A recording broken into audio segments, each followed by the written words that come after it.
Hello and welcome to NonStop Wrestling Chat. Today we're going to go over the Royal Rumble 2020.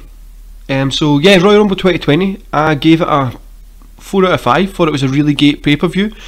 And yeah, it was a really great pay-per-view for starting of the decade and kind of starting this year out in that road to WrestleMania, as obviously everybody on the show keep plugging. But yeah, so we're just going to get into it, guys. Hope you're having a great day. I've been up all night watching Royal Rumble, and I am really tired, so we're just going to get into it. So first of all, it was always great. It's always great to see Coach and Christian on the panel. Then after kind of the panel was just chatting and stuff like that, we've seen a couple of cool video packages about the Royal Rumble. Good facts and stuff like that. I think it was over 1,500 people or something like that has been in the Royal Rumble.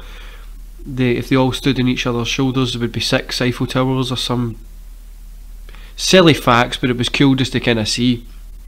Obviously then we had the network self-promotion the whole time. Do what you're going to expect. They're going to promote that as much as they can to get as many people as possible to watch the network and as many people as possible to see their show on the network where they can make the profit the most. The one thing I do like to talk about is the fact that in Scotland and the UK, the BT Sports was charging $19.95 just for the Royal Rumble. Now it's insane. If you've not had the WWE network, or you know, there's a different email address here or there, you can kind of sign up for a free month and not have to pay to see the Royal Rumble in all the previous Royal Rumbles or WCW, ECW. I just don't know how the pay-per-view companies are going to continue to keep going on. It was a problem that Sky Sports had, and then now BT Sports are having the exact same problem. Unless you want to see Raw and SmackDown straight away, nobody's really going to be paying that. They're going to, if they are into wrestling, they're going to be getting that WWE network, or they'll be streaming it illegally or legally, whatever you want to say. So then it moved on to the normal promo packages via the kick-off show. Then we had Bailey cutting a heel promo, if you could say that. So it was just a heel promo. It wasn't really anything special. She hit it with a line, ding dong, as in she used to be good, now she's bad. Don't know why she said ding dong. I hope somebody wasn't writing this for her, and I hope she actually just done this herself, because the words ding dong shouldn't be thrown around like that. Just yeah, the words ding dong shouldn't just be given out like that. It should be kind of doing something different, try to get it over. But I know for me, her character's just totally failing. It's just not working for me, and I think a lot of people are in the same kind of boat as well. And I don't know a lot of people that are interested or excited to see the Lacey Evans versus Bailey match. So we've got that coming up in the main show, which wasn't, well, I'll leave that for you as a surprise. I'm sure you already know, but I'll leave it for you for my thoughts on that. So it took 41 minutes for the first match to come on, which is pretty much average for what the kind of show is. It's normally around about the 30-40 minute mark before it comes on. First match was Sheamus against Shorty G on the kick-off show, the pre-show. I gave this a 2.5 out of 5. It was an okay match. I enjoyed it. I was excited for the Royal Rumble, so I was already hyped for it. So it was an okay match. Shorty G his ear got bloodied, which was interesting to see. Yeah, seeing a little bit of blood on his ear and stuff like that was pretty cool. Straight away I was like, oh, maybe they're going to allow some blood this decade, maybe something cool. But the match was just was okay. Obviously when the blood comes out, the referees get the gloves out, which is when you know something has happened. The worst thing about these kind of pre-show matches, I know they always do it, but it's just one thing that really annoys me, is at the bottom left hand corner, that's where the match goes, and it's a small screen, and on the big screen you have the promo for the match. I know they're trying to sell the matches, but like, guys, come on, I want to see the rest of the match. I want to see what's going on. I don't want to see a promo for Becky Lynch or whoever it was. Then we had Sheamus jump off the top rope. It did look pretty bad, to be honest with you. I'm just reading my notes just here, guys. Sorry about this. Yeah, so it did look pretty bad. It didn't look great. But what else we had? Yeah, he had a good looking bro kick. Sheamus for the win. Sheamus looked good. Obviously, we knew he was going to win. But yeah, it was okay. It was an okay match. Wasn't great. Not really behind the Shorty G character, to be honest with you, but that's fine. The second match was the US Champ match. I gave that a 3.5 out of 5. So it was an okay match. It was good. A couple of cool high spots in it. Hurricane Rana off top rope, things like that. Obviously, the champion retained the championship. We didn't expect anything to happen more there. It's going to build into something, obviously, and I think that's okay. I don't really think any more of that. I would say the pre-show was okay. It wasn't great. The thing that kind of saved it for me is one of my favourite wrestlers, R-Truth. Loved this guy from back in the TNA days. Yeah, loved him back in the TNA days. He's just such a cool character. And then obviously just him doing his little comedy thing helps a lot. Get you more entertained, get you more behind the show. So it was pretty funny to see that. It was pretty good. Then we had Charlotte pop up just before the end of the pre-show, looking amazing in the outfit that she always wears. Just like I feel jealous about Ric Flair. I wish I could wear those around the house, but I don't think my partner or my kids would really be that happy about it. But if I could give a little woo and wear my robe around the house, I'd be a happy man. Yeah, so then that's the end of the pre-show. Like I said, it was okay, it wasn't great, it was just the pre-show. And then we came on to the main show. So this is time for the main show now, guys. What I'm going to do is I'm just going to get my notes in front of me, get a little sip of water, and then we'll go right into the main show and we'll get this started. Much needed sip of water there, guys. Really sorry if my voice sounds a little bit raspy, or if there's any long breaks. I'm genuinely trying to wipe my nose because I'm dying with the man flu at the moment. Yeah, so time for the main show. We had a cool kick-off video package with Austin in it, which was really interesting to see. Really enjoyed it. So the first match was a Falls Count Anywhere match against Roman Reigns and Baron Corbin, King Corbin, whatever you want to call him. I gave this match originally a 3 out of 5.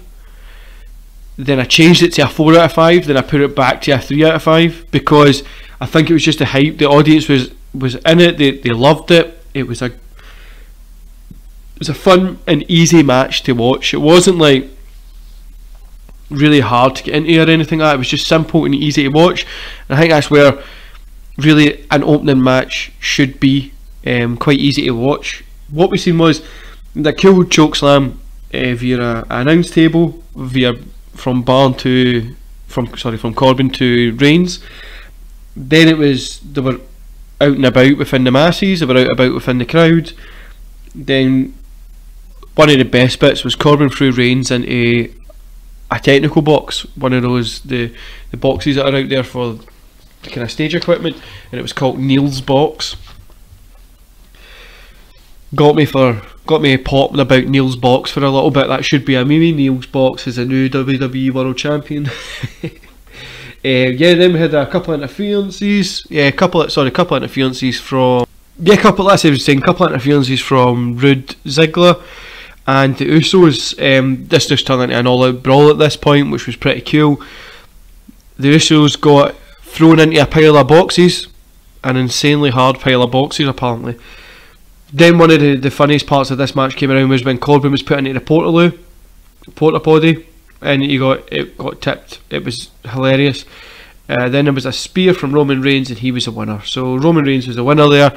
That was expected as well. But I thought this match was a good kickoff, easy to watch, nothing too hard to get into. Not going to win technical match of the year. It's not going to win match of the year, but it was a good opener match for the Royal Rumble. Then we got right into the Women's Royal Rumble. So I give this a 4.5 out of 5. So I really enjoyed the Women's Royal Rumble.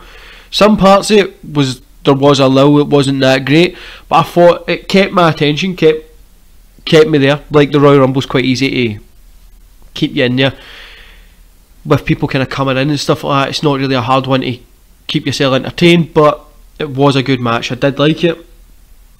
Some parts of it, obviously, there wasn't great. So what I'm going to do is I'm going to run down the kind of when people were coming in, when most of them got eliminated, and just some of my thoughts. Move this mic here, guys. It's got a new mic recently and it's just not sitting correctly at all. Yeah, so the match started with Alexa Bliss and Bianca Belair. So I love Bianca Belair's kind of style with the hair and all that kind of stuff. That match, this kind of bit was interesting. It was fun. Then number 3 came out. I popped. You had Molly Holly. Don't know why they called her Mighty Molly Holly, but obviously it was from a hurricane gimmick. But yeah, I popped anyway for it. I liked it. She was there. Then you had Nikki Cross come in from my home country, Scotland. She came out giving hugs to Alexa Bliss. Then there was a cool kind of awesome sunset bomb by Bliss. Then number 5 we had Lana come out, which at the moment I think Lana is probably one of the most hated, not because she's a heel, because she's a terrible wrestler, a terrible character, and just genuinely all round terrible. The storyline with the silliness of the storyline with the kind of Bobby Lashley and Rusev, and don't even get me started on how bad that is, and then that her accent's just away, like she accent kind of disappears. Maybe a word or two sounds Russian, but everything else just sounds like a normal accent, so I don't really know what that is. But yeah, she came in. Yeah, so then there was a little bit of back and forth. You had Mercedes Martinez came in. She was power moving the whole ring, looking strong. Liv Morgan came in, and clearly the lesbian lover of Lana started fighting with her. I don't even know where the storyline's going there. But Liv Morgan took out Lana. Then Lana pulled Liv off the top rope. They were both outside and they both started brawling. Thank God Lana's away, that's all I've got to say. Number 8 we had Mandy Rose. Number 9 we had Candice LeRae. Belair takes out Molly Holly. Molly Holly wasn't really doing much in the match. She was kind of sitting around and stuff like that, but she got took out here at this point. Then Mandy got through over, but she was saved by Otis. I popped. Love this. Love the Otis and Mandy kind of thing going on there. And she got back in the ring. Sonya Deville then came out in number 10, and she had her LGBT rainbow looking flag, the flag or scarf, whatever it is. So she was in brawling around, and then the scarf got eliminated. Yes, I'm including the scarf as an elimination here. Yeah, the scarf got eliminated, and Martinez was gone as well. Number 11, you had Kairi Sane. I'm terrible pronouncing name, guys. You'll probably get this up in every single kind of podcast. I'm pretty much terrible at pronouncing any kind of names. So she brought in an umbrella. So obviously we're getting props at us tonight. She was bringing in the umbrella, getting the props out, and the umbrella's gone. Number 12, we had Mia Yim. Cross is trying to get. Sorry, Cross is trying to help Alexa. Cross is out. Alexa Bliss is holding Belair by the hair to be safe, which is a pretty cool kind of move. Otis saves Mandy after Belair knocks her out. Then she throws Sonya Deville over. She lands on Mandy, and Otis unfortunately fell. And that's what let Mandy and Sonya both get out at this point. So number 13 was Dana Brooke, and Dana Brooke didn't really do a lot in this match. You knew she wasn't going to win it, and you kind of knew that she was just there to be a filler. Number 14 was Tamina. Again, coming in, going to kind of be the filler in there. But the one thing I would have to say is Tamina's hair makes me, as a bald man, extremely jealous. I wish I had long locks like that, because I would feel much better. Can barely grow half a centimetre of hair. So Tamina came in, then Tamina was gone. Then number 15 we had Dakota Kai. Love the Dakota Kai character. And Maya Yim is gone. Number 16 we have coming in, we have Chelsea Green, taking out Dakota Kai. Alexa Bliss took out Chelsea Green. Belair taking out Brooke. And it's back to 1 and 2 again. We have Alexa and Belair in the ring at this point. So those two are kind of going back and forth at this time. Number 17 we get Charlotte Flair coming in. She's bringing out the woo chops for everybody. Woo! Chopping for the whole entire stadium to see. Yeah, she was chopping everybody in the ring at this point. Obviously there's only 2 people, but she was bringing out the nature chops. Number 18 was Naomi Trinity, and again making me mega jealous with the throwing, not being able to grow any hair myself. Number 19 with Beth Phoenix coming out. She came out with a hard hit to Charlotte. Naomi was off the top ropes, double cross body. 20 we had Toni Storm. Belair gets knocked out at this point. 21 we had the most overrated wrestler, Kelly Kelly. Wouldn't even call her a wrestler. She's literally just there because the way she looks. If you remember the WWE ECW, you'll know what I'm talking about. 22 we had Sarah Logan. Yes, at this point this is when it looked like Beth got busted open somehow off the ring post or something. She was kind of starting to bleed at this point.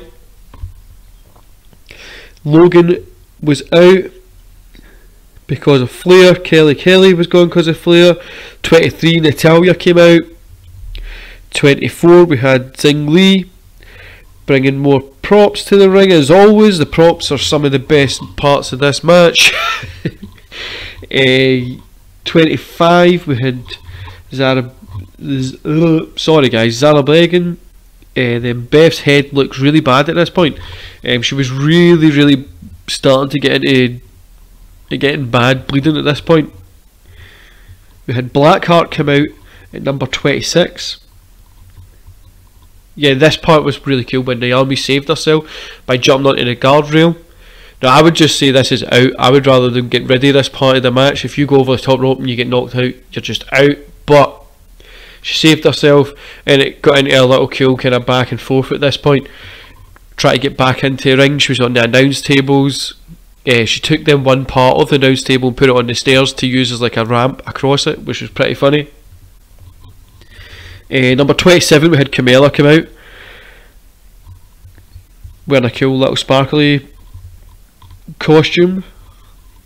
28 we had Tegan Knox. Beth gave a awesome glam Sam at this point. Number 29 we had the best one yet, Santina Malera. We had Santina come out. Santina waiting. So yeah, Santina came out, was there with Beth, done like a little back and forth. Beth and Natalya took out the Cobra, Cobra'd himself and eliminated himself. So that was that was a really cool back and forth kind of segment there. And then we had Basil come out at number 30. So Tegan Knox then went, Blackheart went, Naomi tried to get back into the ring. Oh sorry, that was the one I was telling you about. She was getting back into the ring about building the bridge. Carmella went, Bliss went, Baszler went. No, sorry, Baszler was on 7 eliminations at this time. Beth takes out. Yeah, Beth took out Natty. Then Beth's gone. Then Charlotte takes out Baszler. Charlotte wins. Yes, so Charlotte won the match. That was a. It wasn't really a surprise that she was going to win the match. I do like Charlotte. I like how she works and stuff like that. She didn't really need the win because her dad's Ric Flair. She's so prestigious. There's no need to give her that win, but they gave her it, and I'm sure she's going to have a great match at WrestleMania, or hopefully. Yes, like I say, the Women's Royal Rumble, I gave a 4.5 out of 5. I thought it was really interesting, really fun, kept you engaged, done quite a lot of different things and stuff like that, so it was quite fun. The match after this was, as you can tell, my favourite match. Jokes, guys. So I gave this a 2 out of 5. Should have been 1.5 out of 5, but I did go to the toilet during this, and I was relying on what my partner was saying about it. So it was Bayley versus Lacey Evans. It was an okay match to be overall, to be honest with you, the parts that I seen. It was kind of just like the SmackDown match. I did think this one was going to be on the pre-show, but it wasn't, obviously. So, yeah, Bayley won. That's all we're going to say about that. It was okay. I just kind of get into these two guys' characters. It's just not my... I don't know. I just can't get into these two guys' characters. I really don't know. The next match we had Bray Wyatt, The Fiend versus Daniel Bryan in a strap match. Now, I love strap matches. I think they're a cool match. It's really cool to see how the workers get it worked. I remember back in the day when I was doing some wrestling stuff, I done a strap match, and it's a really cool way to kind of work. I just always enjoyed them. So we had some hard strap shots. Constantly make me cringe with the slap in the back. Then you could see the welts and stuff like that. Really do love the Fiend's look. I like I'm glad the red light's away. The red light during the match, I get it, but it just really didn't work. Now there's just the normal lighting works a little bit better, but I do like the Fiend's look. Sorry for the sniffles, guys. Like I said, I've got the cold. Yeah, we had a cool looking jump from Bryan off the top rope to the outside. Like I say, I've got down here the welts and Bryan's back look brutal, because it's been a brutal match so far. Just talking about the red light in my notes. Still need to say about it again. I really don't like that red light. Yeah, when it was there, it was just so. Right, I get the red light, guys. Stop trying to make the Kane thing happen again when it only happened for like one match when it was in red, and it just didn't work back then. It's not going to work now either. Worst part of this match, I say it's a 4.5 out of 5, maybe even a 4 out of 5. Lost some points for me because of how quick the end was. So Bray Wyatt won, the mandible claw to the pin. I get they're trying to make that look strong again, but it was really just too quick at the end. I think they could have extended it a little bit longer, maybe took a few minutes off of some other matches, but I think it could have just went on a little bit longer and it would have looked a little bit better. It was just quite a quick, rushed ending, I think. Yeah, that ending was just a little bit too rushed for myself personally. And then we went on to Becky Lynch versus Ahsoka. So it was for the title. I gave this 3.5 out of 5. The match was really good. I don't really think these two guys would have a bad match. The match was good. For some reason, I just felt like it was missing something. I just thought it was going to be that little bit better, but there was just something missing. I don't know what was missing. It's just something that was missing. What I think that I was thinking was maybe it would have been better if there was maybe a stipulation in it. See, Becky's not bet Ahsoka before, so maybe it would be better if there was like a cage match or a ladder match or something that was just to add a little bit of spice to it. Like just something that could have added a little bit. I know the Royal Rumble's a lane traction here, but I think maybe being able to add a little bit of spice or something would have been pretty cool. Yeah, so let's say it's 3.5 out of 5. Not much to report here. It was average at best. The match wasn't average. It was a great match. I mean, like the feeling of the match and stuff was average, and it might also be just a big lull before the men's Royal Rumble starts. And yeah, so here we go into the men's Royal Rumble. So first of all, the men's Royal Rumble, I gave a 4 out of 5. I would like to say it's 4.5 out of 5, 4 out of 5, kind of sitting here at the same part. Starting, we had Lesnar come in at number 1, as we all kind of knew he was doing it. Then Eli's come in, singing a few songs, relaxing, chilling, taking his time walking down.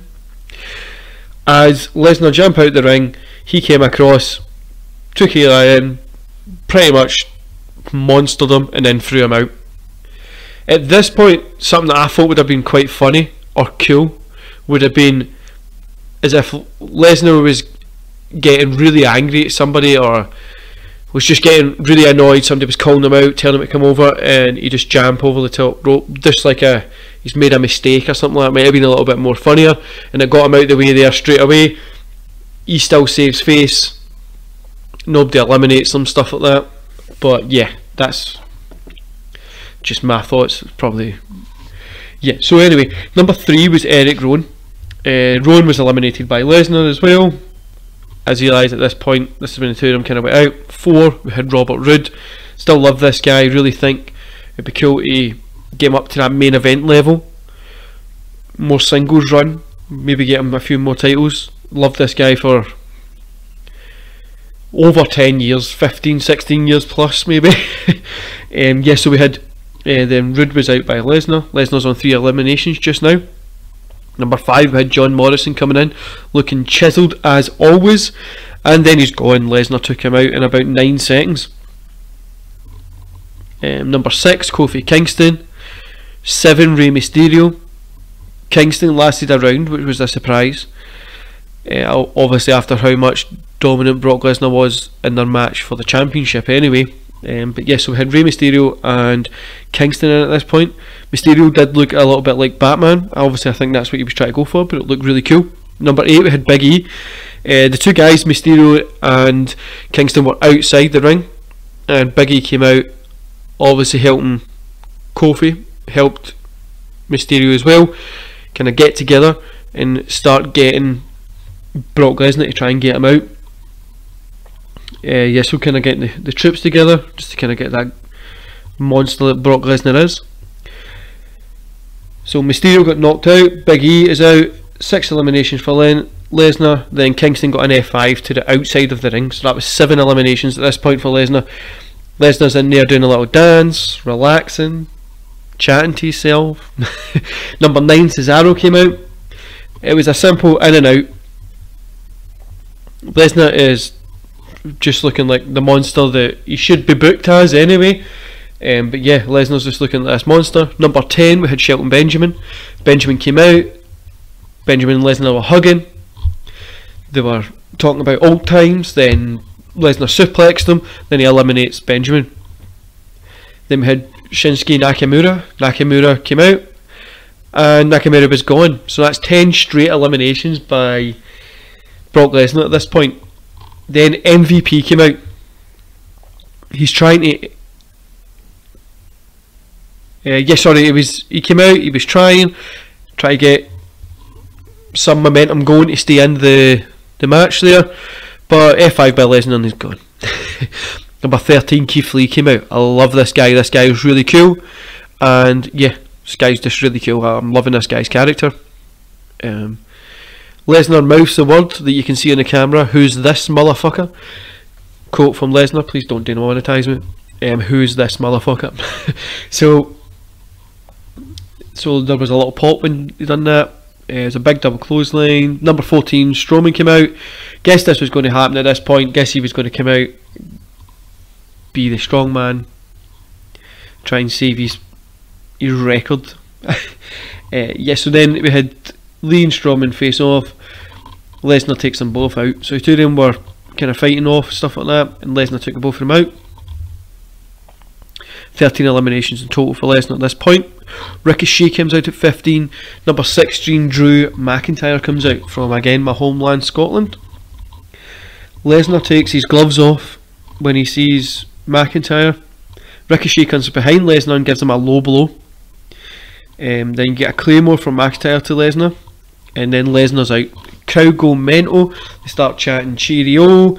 They're singing songs. They want him to go. It was great at this point. The whole crowd popped. Number 17, we had The Miz. He got a big kick, and The Miz was away. The fans are still at this point singing cheerio, goodbye to Lesnar. McIntyre just keeps his eyes on him. I think this is going to build into a match at WrestleMania, obviously. Number 18, we had AJ Styles. So AJ and McIntyre having a good back and forth. 19, Dolph Ziggler came out. 20, Carl Anderson. Had a cool spine buster from Carl Anderson at this point. 21, I popped like a little baby at this point, because I tried to stay away from everything. Like a week, 2 weeks beforehand, I try and stay away from everything from wrestling, so I don't get any, like, on social media, not like wrestling, but on social media, so I don't get any kind of anything that tells me what's going to happen.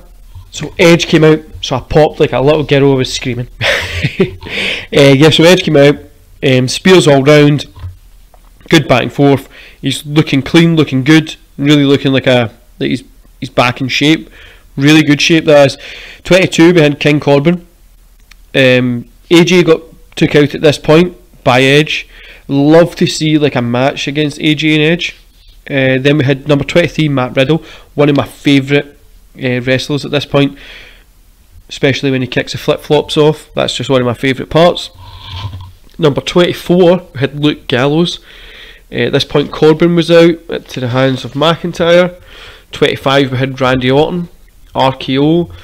The OC was out at this point. Is out because of Edge and Orton. Throwback to the rated RKO. Two of them were sitting having a little back and forth. Kind of Orton was saying Edge looks good, stuff like that. 26, Roman Reigns comes out. Yeah, Roman Reigns, you know, it's okay. This guy's got potential to get huge, but I think they just pushed him too much down people's throats, and it's always going to have that adverse effect. Ziggler gets put out at this point. 27, Kevin Owens comes out with a cool cannonball to Edge and Reigns. Then he's a stunner to Reigns and a stunner to Orton. 28, Aleister Black comes out. Love this guy, just wish he would do something a little bit better with him. 29, Samoa Joe. Again, love this guy, wish he could do something better with him. 30, we had Seth Rollins and his team come out. There was obviously the back and forth at this point. You had Black got eliminated by Rollins. The OAP caught Rollins when he got through out. Then Owens was out, Joe was out. There's a brawl between Owens, Joe and Black, and the AOP and Buddy Murphy. They all start heading to the back. McIntyre, Reigns, Orton and Edge team up on Rollins. Rollins is out. RKO to McIntyre. Spear to McIntyre from Edge. Double RKO to McIntyre. Edge eliminates Orton because they were having a little bit of back and forth, which was pretty cool. Edge and Reigns trading blows. Superman punch to Edge. Edge spears Roman. Roman takes out Edge. McIntyre claymore to Reigns. Reigns eliminated. Winner, Drew McIntyre. Popped like a little girl at this point. It was a really great match, especially seeing somebody from my home kind of town get the recognition that they deserve. The amount of hard work the guys put in. I remember seeing him at ICW before he was even in the SWA, before he was even signed for WWE the first time. So it's really cool to see this guy get where he is, and it's always cool to kind of see somebody from your hometown get the recognition they deserve. Really excited to see how they kind of move on with this. Hopefully WWE creative don't ruin it as they normally do. Hopefully we get a good WrestleMania this year, and everything kind of builds into building a really great storyline. Yeah guys, so I was trying to get a camera together for this podcast, this kind of chat time. What I'm going to be doing over the next year or so is I'm going to get different wrestlers on as a podcast. I'm going to be reviewing different shows. I'm going to try and stick to the pay-per-views over like the normal Raw and SmackDown and do like a weekly roundup. I would probably do that on a Friday. But yeah, everything, hopefully it goes well. Hopefully you have enjoyed it. This is my kind of first one doing this, so I was a little bit nervous. Like I said, hopefully you enjoy it, and hopefully we'll all get a camera up and running soon. I've had some technical issues with trying to do the editing formula and stuff like that with the camera, but we should be able to get it up and running as soon as possible. So I hope you've enjoyed my Royal Rumble review. Like I said, I've gave the whole Royal Rumble 3.5, 4 out of 5. The Drew McIntyre winning was really great. I'm not a big Daniel Bryan fan, but the Bryan and Bray Wyatt match was great as well, and the Women's Royal Rumble was really great as well. And obviously the first match, nothing to really get yourself into, but it was a pretty cool match to start the show on. Anyway guys, I hope you enjoyed this, and I hope you have a great day, and I hope you tune in for the rest of these podcasts as well. Have a great day.